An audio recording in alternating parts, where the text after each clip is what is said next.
Hi guys. ಇದ್ರ ಬಗ್ಗೆ ಹೇಳ, ಈ ಮೊಬೈಲ್ ಬಗ್ಗೆ ಸ್ವಲ್ಪ ಹೇಳು. ಮೊಬೈಲ್ ಬಗ್ಗೆ ಹೇಳ್ಬೇಕಾ? ಏನು ಅದು, ಏನು ವಿಶೇಷ ನೋಡಿ ಗಾಯ್ಸ್, ಏನು ವಿಶೇಷ?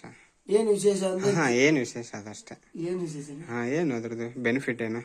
ಬೆನಿಫಿಟ್ ಜಿಯೋ ಫೋನ್ ಯೂಸ್ ಮಾಡೋದ್ರಿಂದ ಏನ್ ಬೆನಿಫಿಟ್ಸ್ ಇಷ್ಟ ನಮಗೆ? ಅದನ್ನ ಹೇಳಕ್ ಎಳೆಯಂಗಿಲ್ಲ, ಏನ್ ಯೂಸ್ ಅಷ್ಟೇ. ಏನ್ ಯೂಸ್ ಅಷ್ಟೇ. ಏನಕ್ಕಾಗುತ್ತೆ ಅದು ಜಿಯೋ ಫೋನ್ ಹೇಳ್ಬೇಕು. ಏನ್ ಬೇಕದ? ಜಿಯೋ ಫೋನ್ ಯೂಸ್ ಮಾಡಿದ್ರೆ ಕಾಲ್ ರೇಟ್ ಕಮ್ಮಿ ಇರುತ್ತೆ.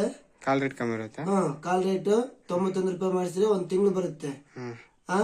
ಮತ್ತೆ ಇದರಲ್ಲಿ ಫೋನ್ ಪೇ ಎಲ್ಲ ಯೂಸ್ ಮಾಡಬಹುದು. ಈ 2 ಫೀಚರ್ ತುಂಬಾ ಚೆನ್ನಾಗಿರುತ್ತೆ. ಈ ಜಿಯೋ ಫೋನ್ ಇಂದ ಯೂಸ್ ಮಾಡಿ ಫ್ರೆಂಡ್ಸ್. ಇನ್ನೊಂದು ಕಾಸ್ಟ್ ಕಮ್ಮಿನಾ ಏನು ಜಾಸ್ತಿನಾ? ಕಾಸು ಕೂಡ ಕಮ್ಮಿ. ಎಷ್ಟು? ಇದು 1500 ರೂಪಾಯಿ ಬರುತ್ತೆ. 1500 ರೂಪಾಯಿ ಬೀಳುತ್ತಾ? ಓಕೆ. ಯಾರ್ಯಾರಿಗೆ ಯೂಸ್ ಮಾಡ್ಬೋದು ಅದು? ಇದು ಎಲ್ಲರೂ ಯೂಸ್ ಮಾಡಬಹುದು, ಸಣ್ಣ ಮಕ್ಕಳಿಂದ ದೊಡ್ಡ ಮಕ್ಕಳ ತನಕ ಯೂಸ್ ಮಾಡಬಹುದು. ಸಣ್ಣ ಮಕ್ಳು ಯೂಸ್ ಮಾಡಂಗಿಲ್ಲ ಅದು. ಆಕ್ಚುಲಿ ಮುದಿಯರ್ ಅಂತಾರು ಯೂಸ್ ಮಾಡ್ತಾರೆ. ಕರೆಕ್ಟಾ? ಏಜ್ ಆದವರು ಇಲ್ಲ ಜಾಸ್ತಿ ಮೊಬೈಲ್ ದೊಡ್ಡ ಆಂಡ್ರಾಯ್ಡ್ ತಗೊಳಕ್ ಆಗದಿದ್ದವರು ಅಂತವ್ರು ಯೂಸ್ ಮಾಡ್ಬೋದು. ಮಿಡಿಲ್ ಕ್ಲಾಸ್ ನಲ್ಲಿ ಯೂಸ್ ಮಾಡಕ್ ಸೂಪರ್ ಇದೆ ಇದು. ಇದರಿಂದ ಫೋನ್ ಪೇ ವರ್ಕ್ ಕೂಡ ಚೆನ್ನಾಗುತ್ತೆ. ನೆಕ್ಸ್ಟ್ ಗೊತ್ತಿಲ್ಲ. ಬ್ಯಾಟ್ರಿ ಪಿಕಪ್ 2 ದಿನ ಬರುತ್ತೆ. 2 ದಿನ ಬರುತ್ತಾ? ಜಾಸ್ತಿ ಯೂಸ್ ಮಾಡಿದ್ರೆ 1 ದಿನ ಬರುತ್ತೆ ಅಷ್ಟೇ. ಯೂಟ್ಯೂಬ್ ಅಲ್ಲಿ ನೋಡ್ಬೋದಾ?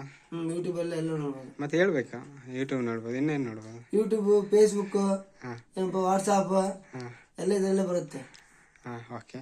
ಗೇಮ್ಗಳು ಆಡ್ಬೋದು, ಆನ್ಲೈನ್ ಗೇಮ್ಗಳು. ಇನ್ನ ಅಷ್ಟೇ ಇರೋದು. Thank you.